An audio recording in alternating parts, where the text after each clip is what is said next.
Welcome to the Her Story Circle podcast, the podcast that brings you the extraordinary tales of everyday women who are changing the world.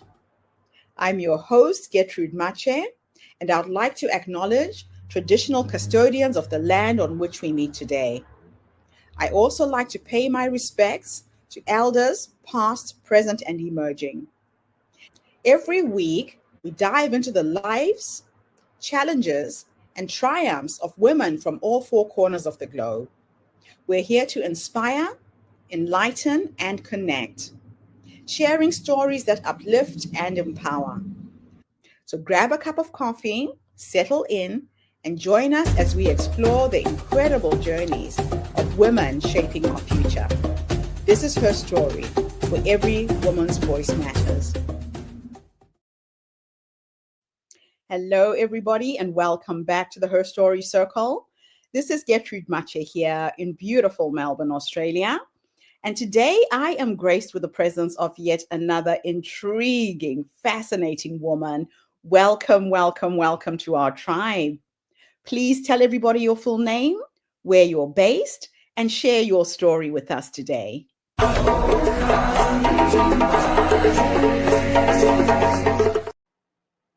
Hi, Gertrude. Thank you so much for having me. I'm so excited to be on this podcast.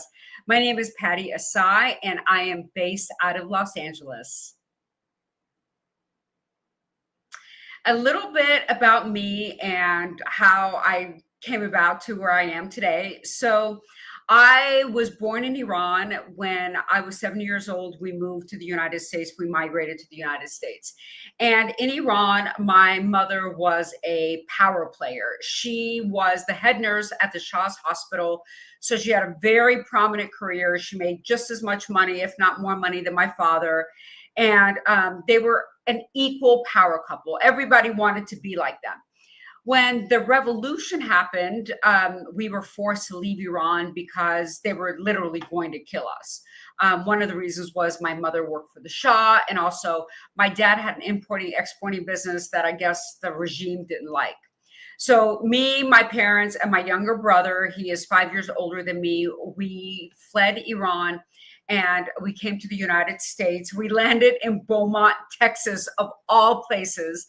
And that is where Footloose was based. Okay, so that just tells you like the backward mentality. And the reason that we went there is because I had a cousin. The only family member I had in the US was my cousin, and he lived in Beaumont. So as an immigrant, you go where you have family. So we went to Texas in Beaumont.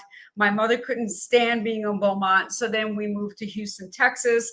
I went to elementary school and junior high in Houston, Texas. And then we moved to Colorado. I went to undergrad in Colorado. I went to also high school in Colorado. And then I left there and I went to law school in Chicago. And I practiced as a criminal prosecutor for about 5 years. And since 2001, I moved to LA, and I have been in finance, and I've had a career in finance since 2001 in a very male-dominated industry. And what really led me to my platform and starting my TikTok channel and social media was my mother's story. Once we moved from Iran to the United States, my mother, due to the language barrier, could not pass the exam. The medical exams that was necessary for her to get her license. And because of that, she was relegated to being a housewife. And that's when I saw the power dynamics in their relationship change. So before, when we were in Iran, it was very equal. But when we came here, my mom didn't work. My dad had more and more and more power. And every time they would get into an argument, over money, typically, my mother would take me in a room and she would say, do you see how my life has changed? Because I don't have my own money, because I don't have financial independence. And regardless of how much money your husband makes, you make and control your own money, because whoever controls your money controls you. And she said that to me all the time, and that really stuck with me. And unfortunately, my mother didn't have the financial means to leave my father. She was in a mentally abusive relationship with him. And at the end of the day, she got to a point where she was on antidepressants, on severe medication, and all these antidepressants were the types of medication that could cause you to have suicidal tendencies. And one day my dad just pushed her over the edge, and in a very tragic story, my mother took my father's life and then took her own life. And after that, I was fueled to make sure that every single woman is financially independent, is not relying on a man, is smart in her finances, knows how to build her wealth and keep her wealth. And I wanted to use my mother's story as a catalyst for change and to honor her. So that's why I do what I do. That's why I wrote my book, Never Date a Broke Dude, the Financial Freedom Playbook. Despite the cheeky title, it's really about teaching women how to be financially independent. So that's what's got me here today. Wow, what a tragic and incredible story, Pattie. I love the fact that you have turned something very painful Yep. into something positive, something that speaks to your mother's legacy as well, Yep. and what she went through. A lot of women find themselves in these positions in so many different ways. I think I was telling you a little bit earlier before we started my experience with my second husband. We are vulnerable when we don't have financial power. And so now you've stepped into this arena where you are empowering women with knowledge, with skills. And so, how did your mother's experience shape your philosophy on finance? Yes, again, she always said that whoever controls your money controls you. So I wanted to make sure that I am never financially dependent on a man. So I did everything I could to be financially independent, to have my own money, to always have a separate account. I have been with my life partner for 8 years now.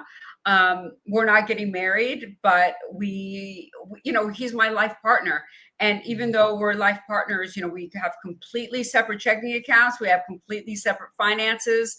And it's really made me understand that the notion that you have to merge everything is such a lie. You don't have to merge everything. You don't have to, you don't have to have a joint account. You can have a separate account and be independent financially and still be in love, contrary to what the fairy tales tell us. Yeah. So, what do you believe is the biggest misconception that women have about money and relationships? The biggest misconception is that they are not good with money. That's what women think. We have been brainwashed to believe that we are not good with money, that he's the one that's good with money. Give him all your money and let him deal with it. Okay. And that is so false. And I talk about that in my book, where statistics show that women are actually better investors than men are. We're better investors. And that's because we're risk adverse and we don't buy and sell all the time. And that makes you a really good investor. So we are good with money. We've just been taught that we're not. And we just hand over our paycheck to our significant other, to our man, and be like, okay, take it, when he doesn't know what he's doing either. Yeah. Now you have become a massive social media influencer. You have a huge following on TikTok. What do you think resonates most with your audience? How did this all come to being? Yeah, how it started was that I used to do a lot of work with big brothers and big sisters. I was a big sister in that program. And right before the pandemic, I was scheduled to speak at some of their events. And when the pandemic happened, everything shut down, everything. So I had all these great ideas in my head, but I didn't know where to put them. So then I started to make videos at first on YouTube, and I wasn't getting any views on YouTube. But then I'm like, you know what? Let me go on TikTok. And back then, TikTok was only a minute long. So I went on TikTok and I started posting 3 videos a day for months. So you do the math. That's 90 videos a month, right? That's a lot of videos. So I did that for months and months and months. But I think what resonates with people is the realness of it. I think Mhm. people understand that I'm genuine, that I'm not doing it to be an influencer. I don't do any sponsored posts, any of that. I'm not doing it for the money.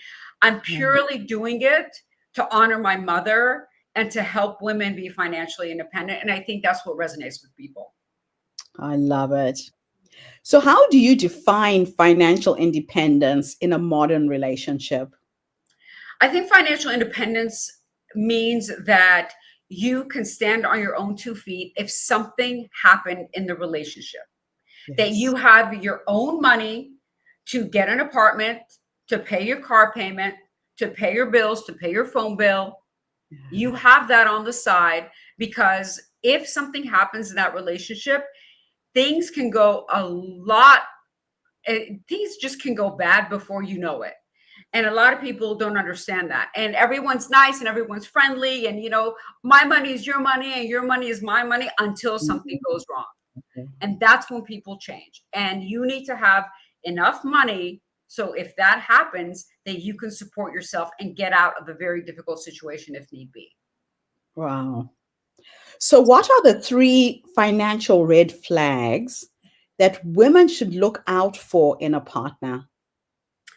So here are the three financial red flags. The first one is if he doesn't want you to work.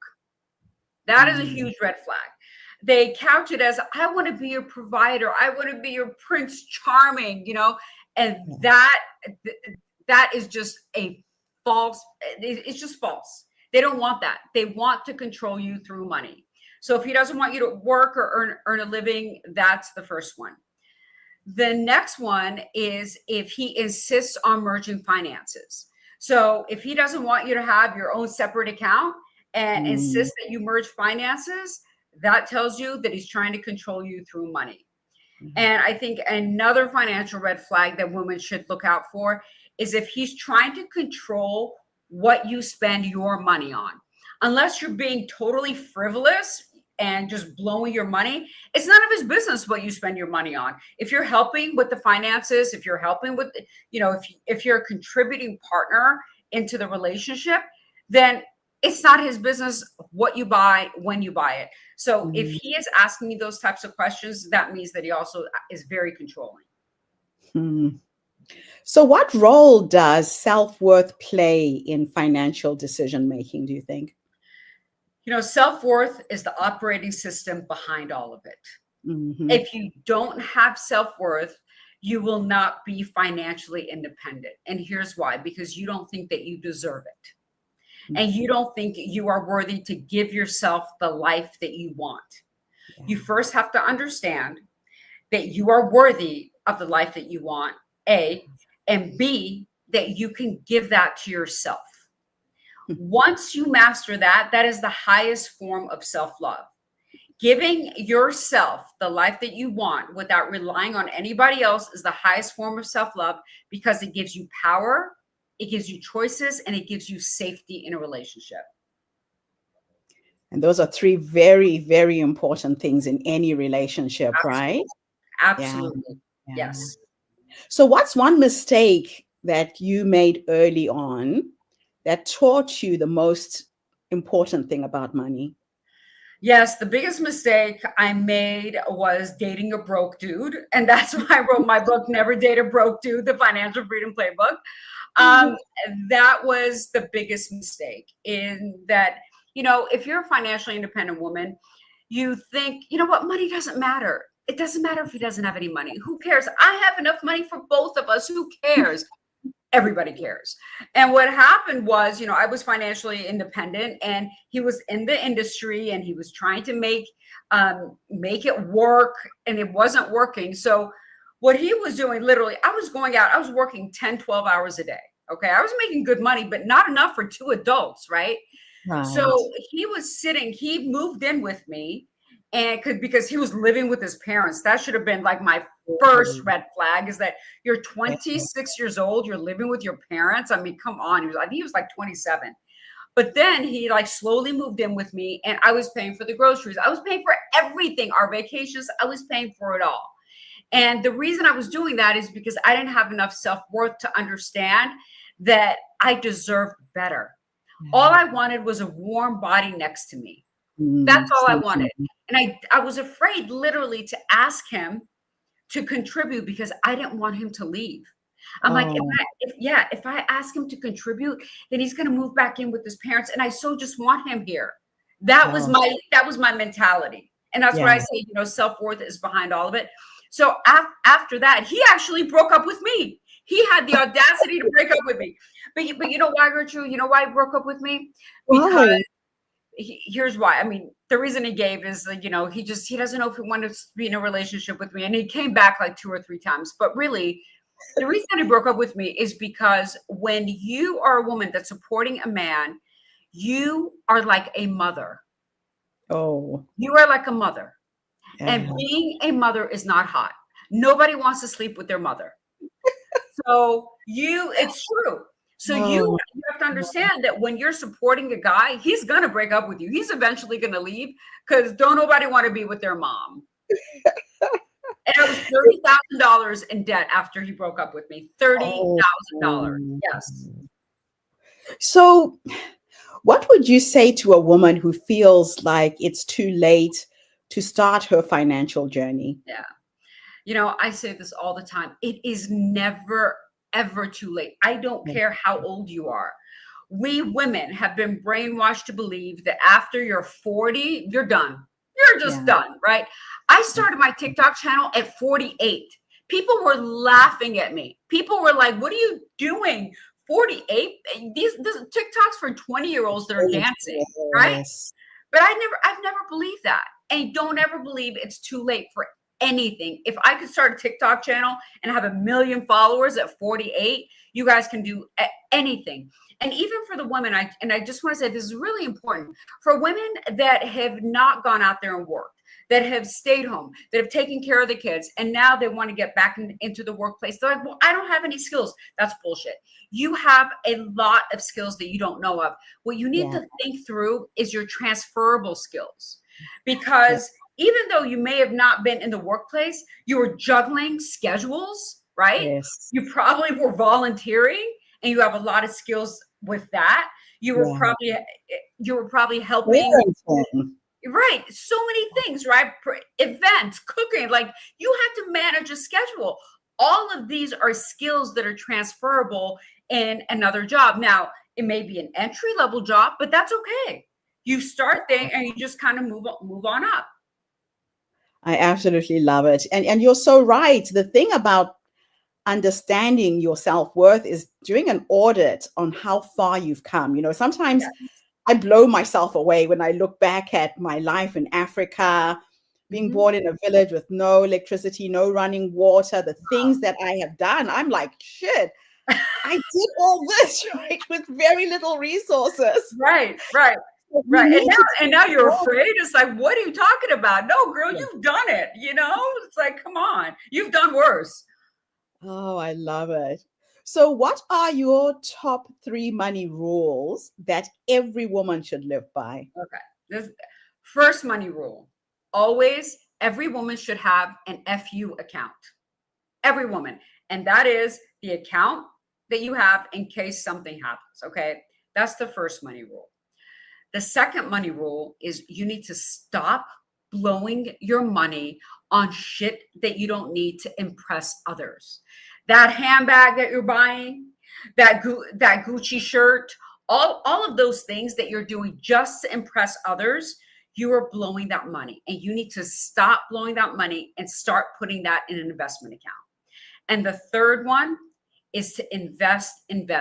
Start today. It's never too late. Okay. As long as you have 10 years to be in the stock market, you will beat the cyclical nature of the stock market and you will make money. So you need to start investing as soon as possible, because literally, if you started investing $100 a month, but when you're 25, okay, by the time you retire, you're going to have $1.6 million.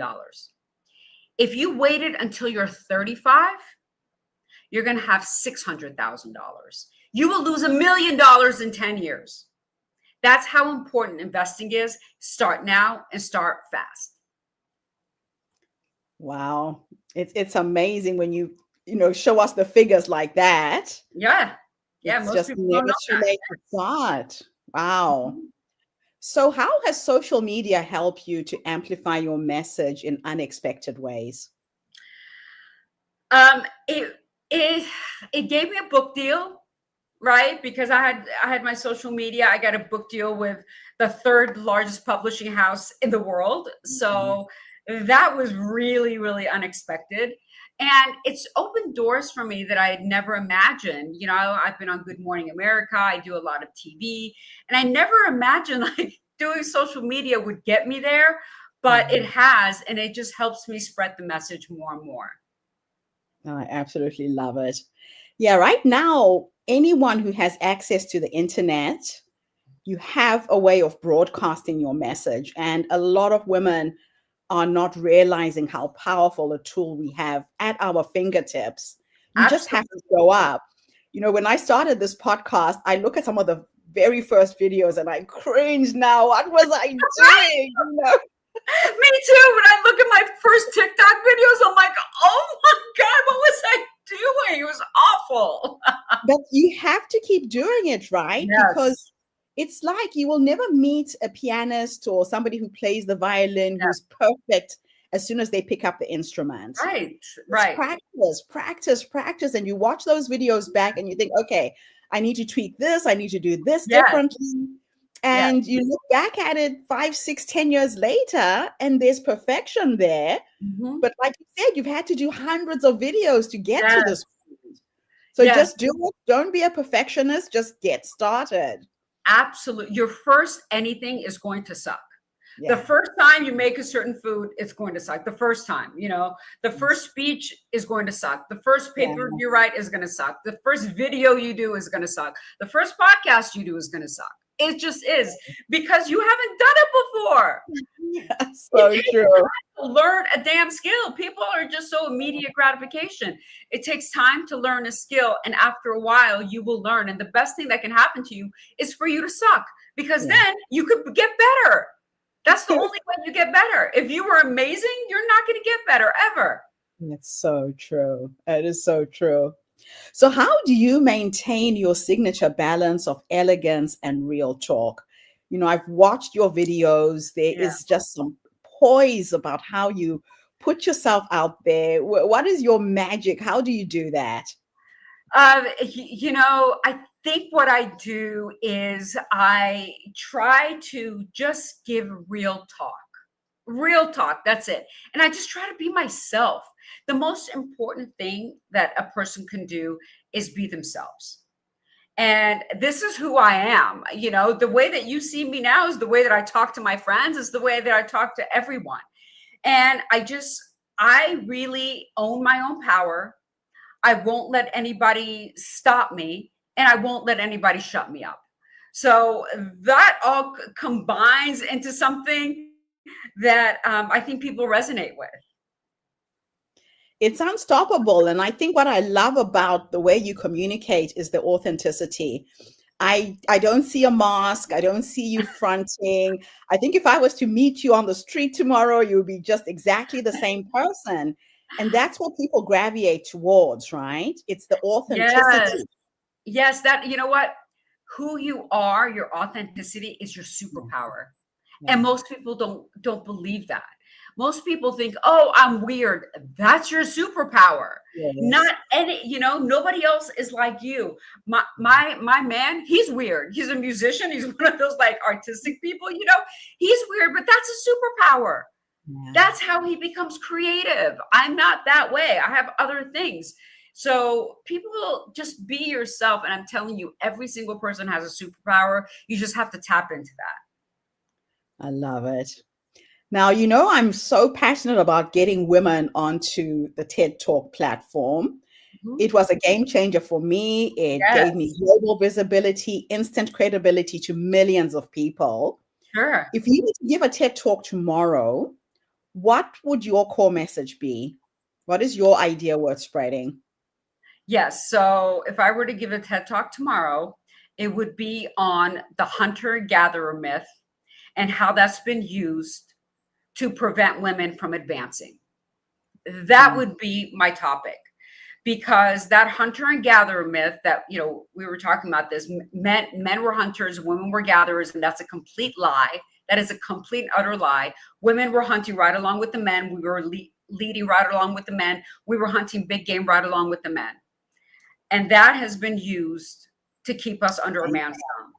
And that is what I would talk about.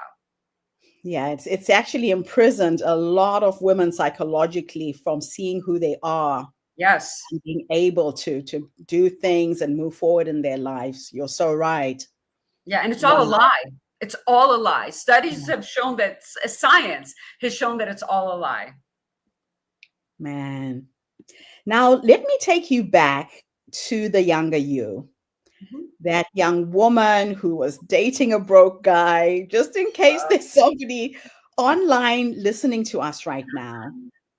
If you could go back and give the younger you 3 nuggets of wisdom, based on what life has taught you up until this point, what would those 3 nuggets of wisdom be? One is, you're worth more than you know. I didn't know my worth when I were younger. And when I were younger, I was so pretty. I had so much to offer. I was so smart. I was all those things.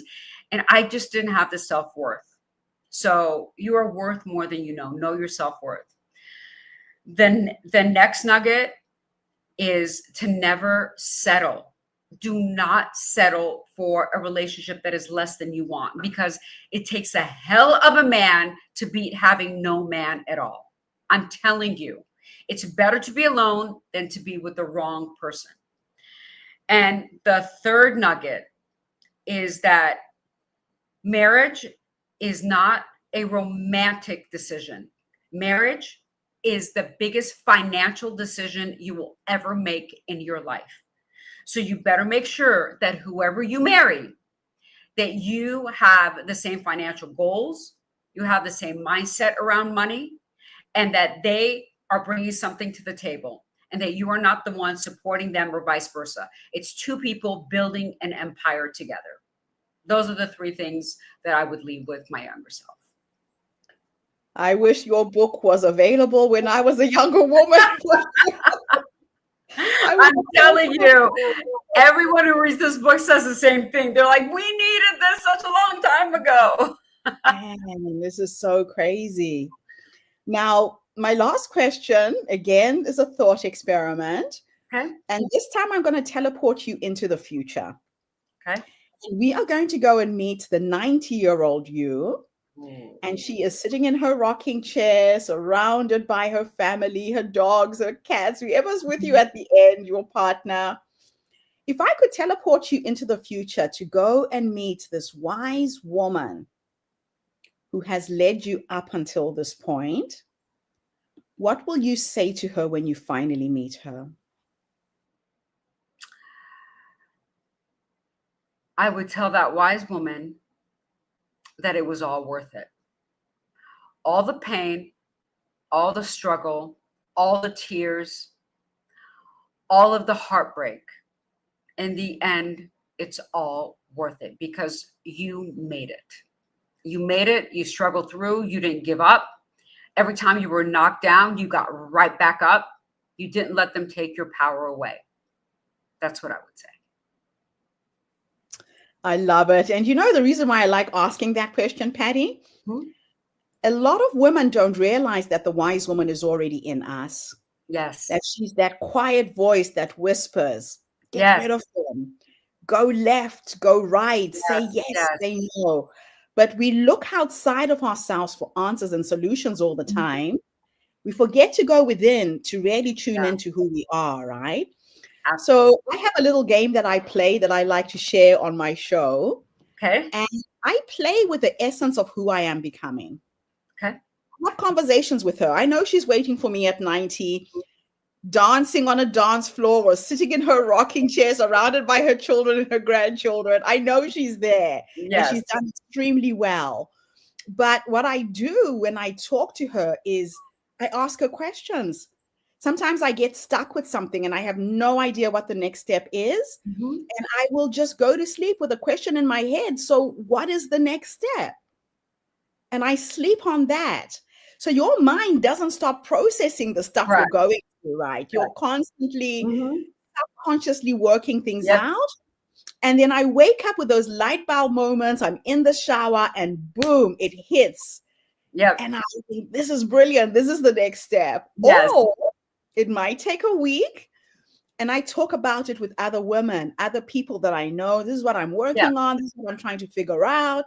And it's Mhm. like a jigsaw puzzle. By the end of the week, each person has brought a piece to the puzzle and it Right. all falls together so beautifully.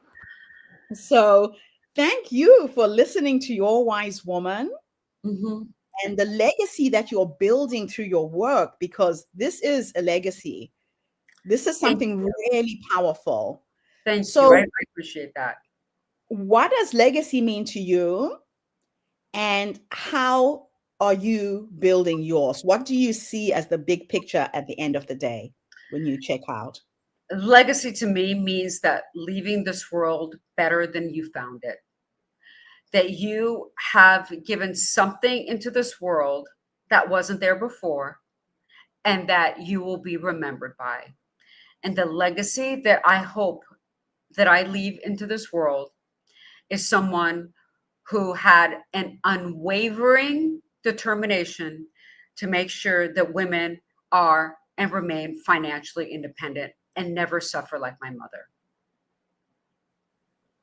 That is absolutely beautiful. And it's a beautiful tribute to your mother's life as well, so that all of her experiences were not a waste. They taught you to Correct. be the woman that you are today. Yes, I didn't want her to die in vain, you know? I did not want that to happen. Wow. Pattie, I could talk to you forever. You know that this is a passion point for me, having gone through it several Mhm. times. Yeah, we need to empower more women in learning financial literacy, learning how powerful they are and what rights they have to stand in their own space and be financially independent. Thank you for your work. Of course. Thank you so much for having me. This was amazing. It was an absolute honor. And thank you to everybody who tuned in today. The Her Story Circle is not just a podcast.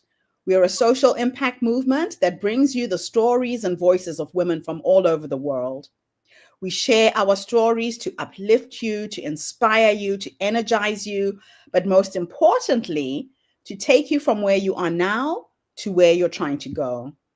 So if you are that woman who is feeling stuck, who's feeling like this is not where I want to be, I need more, I can get more, you need to believe that you can. And Pattie has written a book that you can use to follow the footsteps. Don't try and reinvent the wheel. There are Yes. smart women out there who have done it, who are showing you the way. I'll be back again tomorrow, everybody, with yet another amazing guest. In the meantime, have a fantastic day, morning, or evening, wherever you are in the world. And Pattie, thanks again for the interview. Don't go away. Bye Thank for you. now, everybody. Thank you for tuning into the Her Story Circle podcast. I hope today's story has inspired you to believe in the power of our stories and the difference you can make in the world when you use your voice. I'm Gertrude Mache, and it's been an honor to share this space with you, where voices from all walks of life come together to weave a rich tapestry of diverse perspectives. Don't forget to subscribe, rate, and review our podcast to help us share these stories with more listeners. Follow us on social media by looking for the Her Story Circle podcast for more updates. And join us tomorrow for another episode filled with courage, resilience, and empowerment. Remember, your story matters, and together we're building a stronger, more inclusive world.